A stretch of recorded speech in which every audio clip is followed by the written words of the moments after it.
প্রিয় দর্শক, আসসালামু আলাইকুম। সবাই কেমন আছেন? আমি আজকে গুরুত্বপূর্ণ একটি কথা বলবো। তার আগে প্রথমেই বলবো, আপনারা ভিডিওটি বেশি বেশি শেয়ার করে দেবেন, কারণ আপনার মাধ্যমে এই গুরুত্বপূর্ণ কথাটা হয়তো অন্য কারো কাছে পৌঁছে যাবে, সে উপকৃত হবে, দেশের উপকার হবে। আজকে আমি বলবো হ্যাঁ ভোট এবং না ভোট। না ভোট, এই হ্যাঁ ভোট দিলে কি হবে এবং না ভোট দিলে কি হবে, এইটাই কিন্তু আমি আজকে জানাবো। অতএব ভিডিওটি না টেনে শেষ পর্যন্ত দেখুন। আমি খুবই গুরুত্বপূর্ণ কিছু পয়েন্ট আমি পড়ে শোনাবো আপনাদের। হ্যাঁ ভোটের পক্ষ হচ্ছে তত্ত্বাবধায়ক সরকার নির্বাচন কমিশন ও সরকারি কর্ম কমিশন পিএসপি গঠনে সরকারি দল ও বিরোধী দল একত্রে কাজ করবে। সরকারি দল ইচ্ছামতো সংবিধান সংশোধন করতে পারবে না।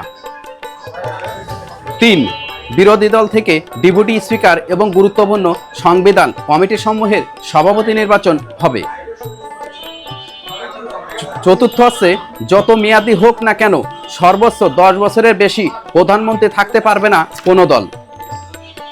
5 আছে, সংসদের নারীর প্রতিনিধিত্ব পর্যায়ক্রমে বাড়বে।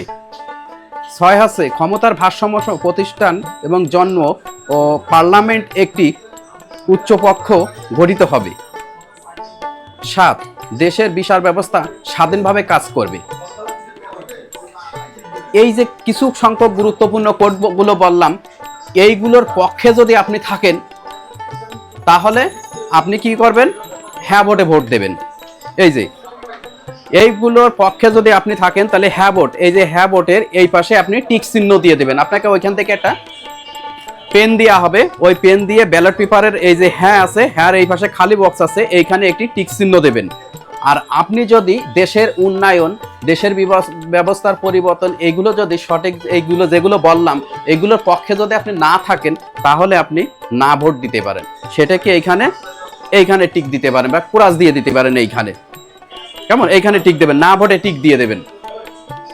তাহলে আপনারা আশা করে বুঝতে পেরেছেন হ্যাঁ ভোট এবং না ভোট। তাহলে হতে পারে আপনার উপরে নির্ভর করবে এই দেশের পরিবর্তন।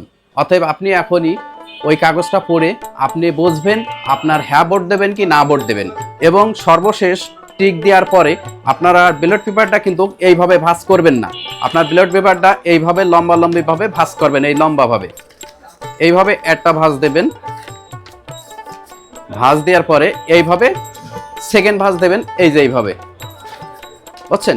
সেকেন্ড ভাঁজ দেওয়ার পরে এইটা ব্যালট পেপারের মধ্যে দিয়ে দেবেন। তাহলে আপনার ভোটটা পচবে না, আপনার ভোটটা, গুরুত্বপূর্ণ ভোটটা সঠিক থাকবে।